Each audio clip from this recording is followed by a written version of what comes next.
क्या हजारों motivational video देखने के बाद भी आपकी लाइफ चेंज नहीं हो रही? आज मैं इस एक सवाल का जवाब साइंस के जरिए दूंगा। न्यूरोसाइंस बताएगा कि आपका ब्रेन वीडियो देखने के बाद आपको धोखा क्यों देता है। साइकोलॉजी बताएगी कि आपकी मोटिवेशन इतनी जल्दी टूट क्यों जाती है। इवोल्यूशनरी थियरी बताएगी आपका ब्रेन बदलाव से क्यों भागता है। और एंड में मैं एक ऐसी बात बताऊंगा जो कोई नहीं बताता।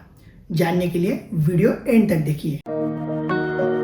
लोग समझते हैं मोटिवेशन एक फीलिंग है, एक जोश है, एक फायर है। आप कोई मोटिवेशनल वीडियो देखते हो और अंदर से जल उठते हो। एक्चुअली ये मोटिवेशन नहीं है, ये एक नर्वस सिस्टम का अराउजल है, एक डोपामाइन का स्पाइक है। मोटिवेशन एक्चुअली साइकोलॉजिकल ड्राइव है जो आपको आपके डिजायर्ड आउटकम के लिए एनर्जी और डायरेक्शन देता है। अभी मैंने जो कहा nervous system, dopamine, energy, direction, चलिए एक नेचर के एग्जाम्पल से समझ। सोचिए कि जंगल में एक भालू है, वो 10 किलोमीटर दूर अपनी शिकार को सूंघ सकता है और जब शिकार की स्मेल उसे आती है तब उसका ब्रेन डोपामाइन रिलीज करता है और उस डोपामाइन की वजह से वो भालू बिना रुके बिना थके उस शिकार का पीछा करता है और उसे हजम करता है। ये पावर होती है डोपामाइन की जो डायरेक्शन और एनर्जी देता है जब तक आप आपका गोल हासिल ना कर लो। अब सोचो आप भी कोई मोटिवेशन वीडियो देखते हो, आपका भी डोपामाइन रिलीज होता है, लेकिन 10 मिनट में वो इमोशन खत्म हो जाता है, आप कोई एक्शन नहीं लेते। भालू का डोपामाइन उसे 10 किलोमीटर तक शिकार का पीछा कराता है और आपका डोपामाइन आपको सोफे से भी नहीं उठाता। क्यों? क्योंकि भालू का डोपामाइन किसी रियल कॉन्क्रीट बायोलॉजिकल जरूरत से जुड़ा हुआ है और आपका डोपामाइन किसी और की सक्सेस स्टोरी, किसी और की एक्शन से जुड़ा है जो आपकी जरूरत नहीं है, जो आपका गोल नहीं है, जो आपका सर्वाइवल भी नहीं है। जब तक डोपामाइन का सोर्स आपके किसी बेसिक जरूरत से जुड़ा नहीं होता तब तक वो बस आपको फील कराएगा, आपको एक्शन लेने के लिए मजबूर नहीं करेगा। तो अब आप सोचेंगे कि कुछ लोग जो कैपेबल होते हैं, इंटेलिजेंट होते हैं, फिर भी वो बार बार मोटिवेशन बाहर से क्यों ढूंढते हैं। आइए ये समझते हैं एक न्यूरोलॉजी के एक्सपेरिमेंट से। 1990 में डॉक्टर रिजोलेती और उनकी टीम ने एक अजीब एक्सपेरिमेंट किया। उनकी टीम ने ये डिस्कवर किया कि एक बंदर के ब्रेन में एक स्पेसिफिक न्यूरॉन एक्टिव होता है जब वो बंदर कोई केला उठाता है। ये तो नॉर्मल सी बात है, लेकिन उन्होंने डिस्कवर किया कि वही न्यूरॉन फिर से एक्टिवेट होता है जब वो बंदर किसी दूसरे बंदर को केला उठाते देखता है। यानी वो बंदर खुद से एक्शन नहीं कर रहा, किसी और को एक्शन करते हुए देख रहा है और फिर भी उसको ऐसा फील हुआ कि जैसे एक्शन उसने खुद ही नहीं किया हो। और इसी को कहते हैं मिरर न्यूरॉन्स। मिरर न्यूरॉन्स वो न्यूरॉन्स होते हैं, वो तब एक्टिवेट होते हैं जब हम कोई एक्शन करते हैं और वो तब भी एक्टिवेट होते हैं जब वही एक्शन हम किसी और को करते देखते हैं। इसीलिए जब आप किसी सक्सेसफुल एंटरप्रेन्योर की कहानी सुनते हो या किसी एथलीट को वर्कआउट करते हुए देखते हो तो थोड़ी देर के लिए आपका ब्रेन भी यही फील करने लगता है जैसे आपने खुद ही ने कुछ कर लिया हो। इसको कहते हैं विकैरियस लर्निंग, दूसरों के एक्सपीरियंस से सीखना। विकैरियस लर्निंग एक बहुत पावरफुल टूल है, लेकिन इसकी डार्क साइड भी है। विकैरियस एक्सपीरियंस जब बहुत सेटिस्फाइंग हो जाता है तब ब्रेन वही रुक जाता है और साइकोलॉजी की भाषा में इसको सब्स्टिट्यूशन इफेक्ट कहते हैं। ये सब्स्टिट्यूटेड डोपामाइन यही वो मोटिवेशन है जो 10 मिनट में खत्म हो जाता है। अब आइए देखते हैं कि अलग अलग टाइप के मोटिवेशन कितनी देर तक टिकते हैं। पहले बात करते हैं एक्सट्रिंसिक मोटिवेशन की। जैसे कि आपने कोई रील देख लिया, वो मोटिवेशन 10 मिनट तक चलता है। आपने कोई मोटिवेशनल स्पीच सुन लिया तो वो कुछ घंटे चल सकता है। अगर कोई बड़ी लाइफ इवेंट हो गई तो वो कुछ हफ्तों से कुछ महीने तक चल सकता है। अब आप सोचेंगे कि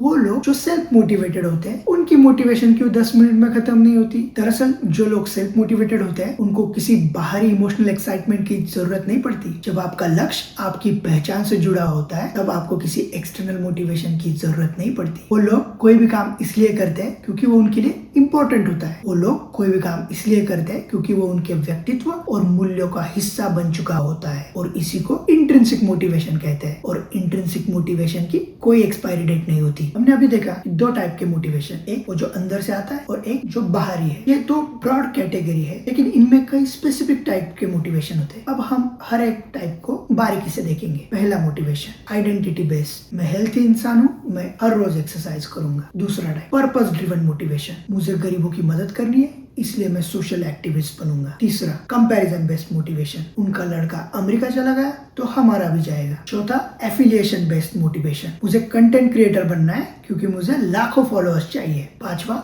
फियर बेस्ड मोटिवेशन, अगर मैंने अच्छे मार्क्स नहीं लाए तो पापा मुझे डांटेंगे। 6th, रिवेंज बेस्ड मोटिवेशन, उसने मुझे पैसे के लिए ठुकरा दिया, अब मैं करोड़पति बन के दिखाऊंगा। और 7th, फैंटेसी बेस्ड मोटिवेशन, मुझे एक दिन एक्टर बनना है। आपकी मोटिवेशन सच में अंदर से आती है या आप बाहरी मोटिवेशन पे डिपेंड हो, ये जानने के लिए अब मैं आपको 4 टेस्ट देता हूँ। टेस्ट नंबर 1, क्या बिना किसी रिवॉर्ड के आप कोई काम 10 दिन तक जारी रख सकते हो? अगर हाँ तो आपकी मोटिवेशन अंदर से है, अगर नहीं तो आप एक्सटर्नली मोटिवेटेड हो। टेस्ट नंबर 2, क्या आप बोरिंग चीजें बार बार करने के लिए तैयार है? असली ग्रोथ बोरिंग चीजें बार बार करने से आती है, जैसे बार बार वर्कआउट करना, बार बार राइटिंग करना। जब चीजें बार बार दोहराई जाती है तो लंबे समय के बाद वो अच्छा रिजल्ट देती है। टेस्ट 3, क्या दर्दनाक अनुभव के बाद भी आप वापस आते हो? असली मोटिवेशन वो नहीं है जो बस अच्छे समय के लिए आपके साथ रहे, वो मोटिवेशन नहीं, वो मूड है। असली टेस्ट तो यह है कि गिरने के बाद भी आप उठते हो या नहीं। टेस्ट नंबर 4, क्या आप कुछ सैक्रिफाइस कर सकते हो? क्या आप जंक फूड खाना छोड़ सकते हो? क्या आप शुगर खाना छोड़ सकते हो? क्या आप रात 10 बजे के बाद मोबाइल यूज करना बंद कर सकते हो? अगर हाँ तो आपका मोटिवेशन इंटरनली ड्रिवन है। अगर आप इनमें से कोई भी टेस्ट पास नहीं होते, इसका मतलब आपका प्रॉब्लम गहरा है और इसके लिए आपको आपकी बीती जिंदगी में झांकना पड़ेगा। अब आपको मैं वो 8 रीजन देता हूँ जिसके जरिए आप आपका प्रॉब्लम अच्छे से समझ पाओगे। हम इन प्रॉब्लम को डिस्कस करने से पहले थोड़ा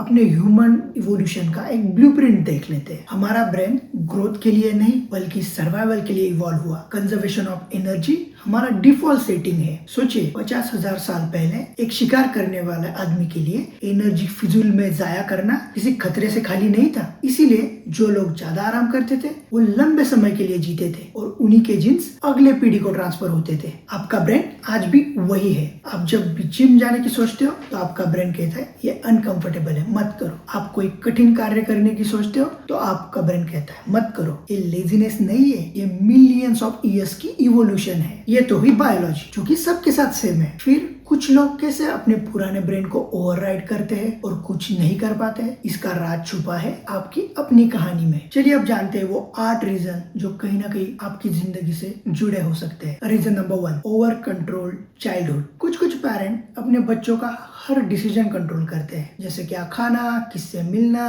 क्या पढ़ना, और इस वजह से वो बच्चे अपना इंडिपेंडेंट डिसीजन मेकिंग नहीं डेवलप कर पाते और बड़े होने के बाद फिर भी वो बच्चे किसी और को ढूंढ रहे होते हैं जो उनके लिए उनके लाइफ के डिसीजन ले, जैसे लाइफ कैसी जीनी है, क्या सोचना है, क्या करना है। और मोटिवेशनल वीडियो यही ऑथोरिटी का रोल उनकी जिंदगी में अदा करता है। Reason number 2, over criticized childhood. अगर बचपन में बच्चों को गाइड करने की जगह बार बार डांट पड़े तो वो बच्चे काम करने से कतराते हैं। वो बच्चे समझते हैं अगर वो काम करेंगे तो उनसे गलती हो सकती है, अगर गलती हो गई तो उन्हें डांट पड़ सकती है। तो काम करने की वजह वो बच्चे सक्सेस इमेजिन करना ज्यादा पसंद करते हैं। मोटिवेशनल वीडियो में उन्हें सक्सेस इमेजिन करने का सेफ तरीका मिलता है। Reason number 3, high pressure no guidance. कुछ फैमिलीज में बच्चों पे बहुत प्रेशर होता है, सक्सेसफुल हो, टॉप करो, नाम कमाओ, लेकिन उन्हें सक्सेस की मेथड कोई नहीं सिखाता। उनको कोई ये नहीं सिखाता कि प्लानिंग कैसे करे, इमोशंस को कैसे कंट्रोल करे, गलतियां कैसे सुधारे, डिसिप्लिन कैसे लाए। जब वो बच्चे बड़े हो जाते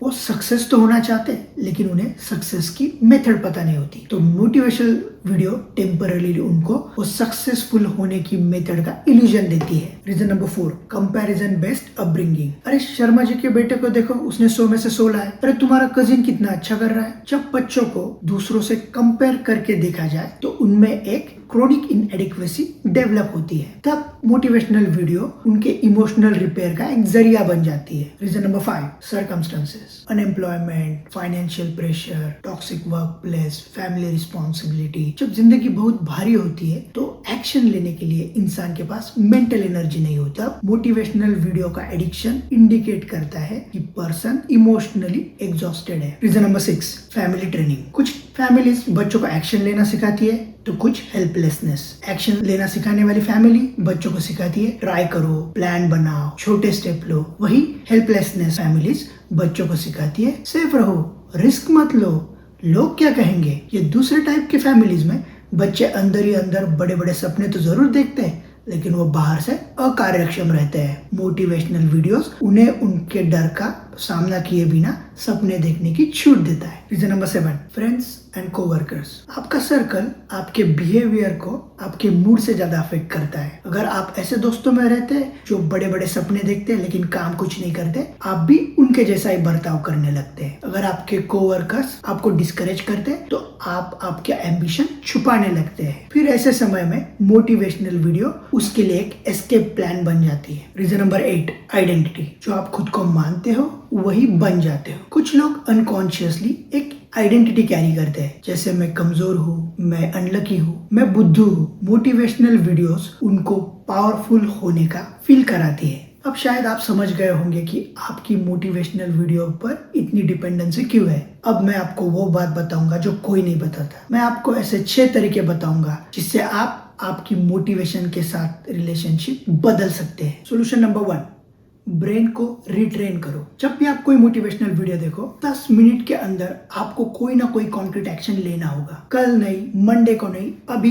इसी वक्त कोई ईमेल लिखो, 100 वर्ड्स लिखो, एक पेज पढ़ो, कुछ भी करो, लेकिन कुछ करो। क्यों? क्योंकि आपका ब्रेन एसोसिएशन सीखता है। अगर हर मोटिवेशन वीडियो देखने के बाद आप बस इमेजिन करते रहे तो ब्रेन सीखता है motivation is equal to fantasy. लेकिन अगर कोई मोटिवेशनल वीडियो देखने के बाद आप कोई एक्शन लेते हो तो ब्रेन समझता है motivation is equal to action. इसी को ब्रेन रिट्रेनिंग कहते हैं। सॉल्यूशन नंबर 2, इमोशनल गोल को बिहेवियरल गोल से रिप्लेस करो। आप ये मत कहो कि मुझे मोटिवेटेड फील करना है। आप ये कहो कि मैं 20 मिनट काम करूंगा। आप ये मत कहो कि मुझे सक्सेसफुल होना है। आप ये कहो मैं इस हफ्ते में 3 नए जॉब एप्लीकेशन करूंगा। आप ये मत कहो कि मुझे मेरी लाइफ चेंज करनी है। आप ये कहो कि मैं कल सुबह 6 बजे उठ के सब काम जल्दी निपटाऊंगा। इमोशनल गोल्स आदमी को इंस्पायर करते हैं, फिर वो गायब हो जाते हैं।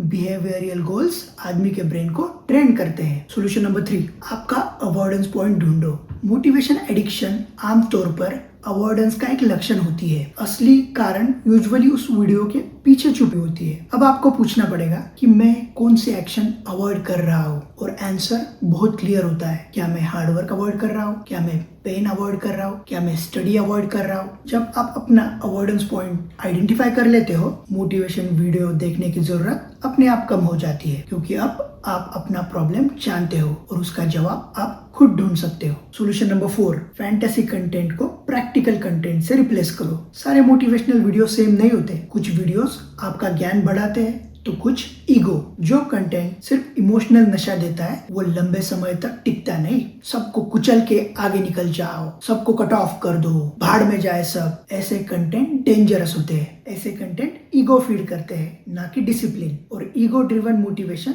शॉर्ट लिव्ड होती है। आपको कैसे कंटेंट देखने चाहिए? प्लानिंग कैसे करें, हैबिट्स कैसे बनाए, स्किल्स कैसे इंप्रूव करें। कंटेंट ऐसे चूज करो जो आपको मेथड देता है, ना कि सिर्फ इमोशनल फायर। और एक बात ध्यान से सुनिए, एक प्रैक्टिकल इंसाइट 10 मोटिवेशनल स्पीचेस से भी ज्यादा काम की चीज है। सॉल्यूशन नंबर 5, 7 दिन के लिए एक शॉर्ट टर्म गोल बनाओ। आपका दिमाग बातों से बिलीव नहीं करता। आपका दिमाग तब बिलीव करता है जब आप कुछ करके दिखाते हो। इसीलिए 7 दिन तक रोज एक छोटा काम करो। जैसे रोज 10 मिनट वॉक के लिए चले जाओ, रोज 10 पुशअप कर लो, रोज 2 घंटे पढ़ लो। काम छोटा हो या बड़ा, लेकिन रोज होना चाहिए। 7 दिन के बाद आपका दिमाग कहने लगेगा मैं हेल्पलेस नहीं हूँ, मैं अपना वादा निभा सकता हूँ, हाँ मैं कर सकता हूँ। सॉल्यूशन नंबर 6, अकेले मत लड़ो। अगर आपने पहले दिए हुए 5 सॉल्यूशंस ट्राई किए लेकिन फिर भी अंदर से कुछ बहुत भारी लग रहा है तो ये आपका फेलियर नहीं है। ये एक सिग्नल है कि आपको किसी के सपोर्ट की जरूरत है। और किसी की मदद मांगना ये कोई वीकनेस नहीं, ये एक धैर्य का काम है।